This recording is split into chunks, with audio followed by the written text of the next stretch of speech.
요즘 유엔사라는 단체에 대한 뉴스가 종종 보이죠? 마치 공기처럼 우리 곁에 늘 있어왔던 것 같으나 유엔사가 뭔지, 요즘 왜 유엔사가 다시 화제가 되고 있는지 궁금하지 않으셨나요? 그래서 준비했습니다. 오늘의 주제는 유엔사가 뭐죠? 입니다. 입 벌려라! 시사 들어간다! 6.25 전쟁, 한국 전쟁에 대해서 우리가 어떻게 배워왔죠? 한반도에서 북한군과 유엔군 혹은 공산주의와 유엔의 이름으로 모인 다국적 평화유지군이 싸운 거로 배웠잖아요. 그러나 여기서 우리가 모르는 충격적인 사실이 있습니다. 1950년 한국전쟁은 유엔사나 유엔군이 참전한 전쟁이 아니었다는 겁니다. 무슨 얘기냐고요? 자, 이제부터 설명을 해볼게요. 45년 해방과 동시에 38선이 그어지고 바로 그해 9월부터 미군이 주둔했죠. 일장기가 내려오고 성조기가 올라가더라. 어디서 본 적 있는 사진이죠? 그때만 해도요, 38선이 전선은 아니었거든요. 친척이 북에 있으면 그냥 넘어다니고 그랬어요. 그러니까 38선은 그냥 임시로 그어놓은 행정적 경계 같은 성격이었죠. 물론 많은 우국지사들은 그 선이 영구 분단선이 되지 않게 노력하기도 했고요. 그런데 50년 6월 전쟁이 난 거예요. 그 38선 인근에서요.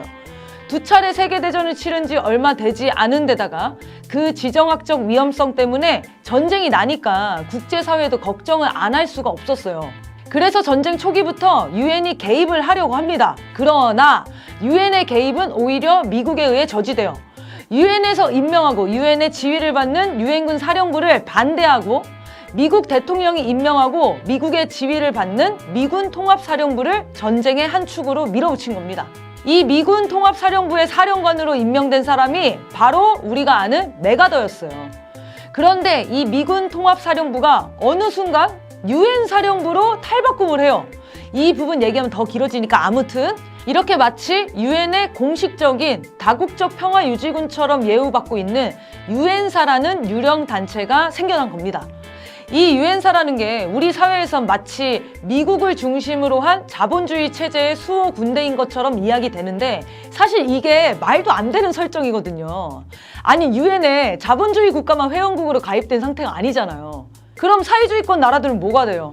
심지어 북한도 유엔 회원국인데 유엔사가 유엔 회원국을 공격하는 꼴이잖아요. 뭔가 이상하죠? 그리고 유엔사라면 느낌상 유엔이 지휘 통제를 하고 활동 보고도 유엔에서 하고 승인받아야 하는데 그런 걸 하나도 안 해왔어요. 더 웃긴 건요, 유엔에서는 유엔사 이름을 사용하지 말라고까지 했거든요. 1975년 유엔 총회에서 유엔사 해체 결의안이 발표됐다니까요. 그런데 그 결의안을 개무시하고 있는 겁니다. 거기다가 1994년에도 유엔위원회에서는 재차 유엔사는 잘못된 이름이라는 보고서를 발표하기도 했고요. 이 국제 사기단체나 다름없는 유엔사를 없애겠다고 해도 모자랄 판에 갑자기 유엔사를 재활성화하겠다는 뉴스가 들립니다. 개점 휴업 상태니 폐업하라니까 훔친 간판 가지고 오히려 신장 개업하겠다는 건데요. 갑자기 누군지도 몰랐던 유엔사 부사령관이라는 사람이 방송을 타는가 하면 유엔사의 전투 기능을 강화하겠다고도 합니다. 유령 단체가 전투 기능을 가지면 게릴라보다 모호한 단체가 되는 거 아닌가요? 유엔사의 적은 명백하죠. 북, 중, 러. 미국은 유엔사를 동북아의 나토로 삼겠다고 공공연히 말하고 있어요. 이거 정말 위험한 구상 아닌가요? 현재 나토가 유럽에서 하는 게 뭔가요? 사실상 미국이 지휘하는 우크라이나 전쟁에 이름 대주고 무기 대주는 일이잖아요. 유엔사 재활성화의 주요 내용을 들여다보면 더 무섭습니다.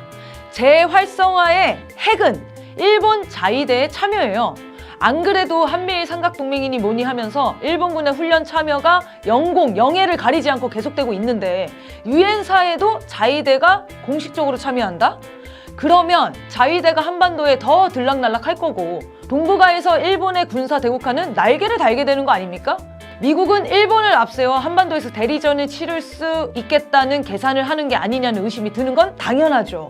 그런 상황에서 북한이 군사 정찰 위성을 쏘아 올렸습니다. 그럼 이제 어떻게 될까요? 일본군까지 끌어들여 연일 군사훈련을 하고 유엔사라는 이름으로 전투 준비를 가속화하면 주변국들도 능력만 있으면 군사 정찰 위성을 수두룩 쏘아 올리려고 하지 않겠어요?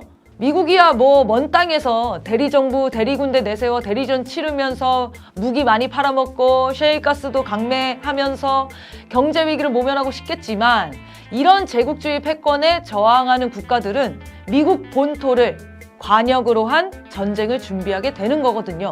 한반도에서 전쟁 난야를 넘어서 세계 3차 대전으로 갈 수 있는 조짐까지 보인다는 겁니다. 그런데 윤석열은요? 재난을 대피하기는커녕 재난을 자초하느라 안달이 난 것 같습니다.